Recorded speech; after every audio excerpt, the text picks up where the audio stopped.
जो भी सामने दिखने वाली चीज़ें हैं, जड़ वस्तु है, पदार्थ है, भोगने वाली चीज़ें हैं, उन सब में सांस या कोई जिंदगी नहीं है। तो उनसे भी ऊपर जो दर्जा दिया गया है, उससे भी ज़्यादा शक्तिशाली जो है वो क्या है? इंद्रियां हैं।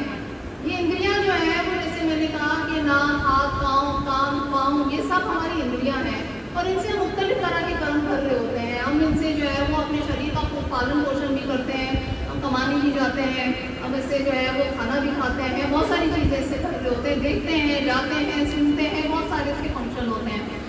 पर श्रील प्रभुपाद जी क्या कहते हैं कि जो जड़ पदार्थ है इनसे भी ऊंची जो है, बेहतर जो है, शक्तिशाली हमारी इंद्रियां हैं और इंद्रियों से भी बढ़कर जो है वो हमारा क्या है? बुद्धि है। हमारा जो है वो बुद्धि है। अगर बुद्धि को हम भगवान के कार्यों में एंगेज कर लें, भगवान की सेवा में लगा लें, तो हम क्या करेंगे? हम राजा बन जाएंगे। हम इंद्रियों की भी जो है वो कंट्रोलर बन जाएंगे। हमारे हाथ, पाँव, कान, सुनना, देखना, समझना, सब कुछ हमारे कंट्रोल में होगा। तो आप लोग क्या समझते हैं कि सारी चीज़ें हमारी अपनी बुद्धि के हिसाब से हम कर रहे होते हैं, हम करना चाहते हैं। हम सब यही चाहते हैं ना कि हमारी बुद्धि बहुत अच्छी हो, तेज़ हो और हमसे जो भी काम हो उसमें हमारी वाहवाही हो, हम जीत जाएं, हम बहुत खुश रहें। हमारी यही सोच होती है ना, हम अपनी बुद्धि से यही सोच रहे होते हैं। पर उस बुद्धि को शार्प करना, उसको तेज रखना, उसको बैलेंस रखना, संतुलन में रखना, वो कैसे मुमकिन है? उसकी क्या युक्ति है? उसके लिए यहाँ कहा गया है कि क्या है? कृष्ण भावना है। जो कृष्णा कॉन्शियसनेस है, या भगवान का जो सत्संग है, या कीर्तन है, या हरिनाम संकीर्तन है, इससे आप क्या कर सकते हैं? अपनी बुद्धि को तेज कर सकते हैं। आपकी बुद्धि हर हालत में कैसे अच्छा काम करेगी?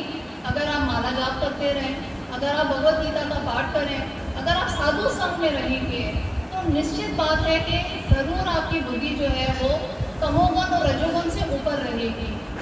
जब आप तमोगुण और रजोगुण से ऊपर अपनी बुद्धि को स्थित रखेंगे, कैसे? जैसे मैंने कहा कि महामंत्र जाप करें, साधु संग करें। सबसे बड़ा जो भगवान ने हमके उपकार किया है वो हमें साधु संग दिया है और हरिनाम संकीर्तन यज्ञ दिया है कि आप कहीं भी किसी भी अवस्था में हरिनाम संकीर्तन करें तो आपकी बुद्धि जो है वो अच्छे से काम करेगी। ये सिर्फ एक मैकेनिकल नहीं है कि हम जाप करते जा रहे हैं और हमारी ज़िंदगी में कोई फर्क नहीं पड़ रहा। हम जितना भी जाप कर रहे हैं हमका फर्क आ रहा है।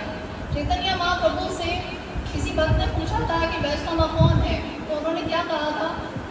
उन्होंने कहा था कि वैष्णव वो है जो एक बार भी भगवान कृष्ण का नाम लेता है।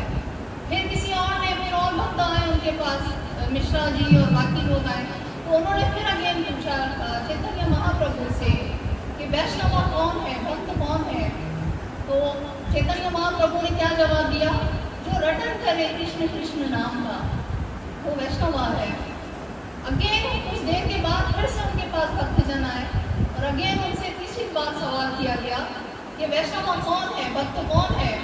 तो उन्होंने कहा कि जिसके दर्शन मात्र से ही कृष्ण का सिमरन हो जाए, कृष्ण नाम में आप लीन हो जाए, उसी को ही वैष्णव कहते हैं।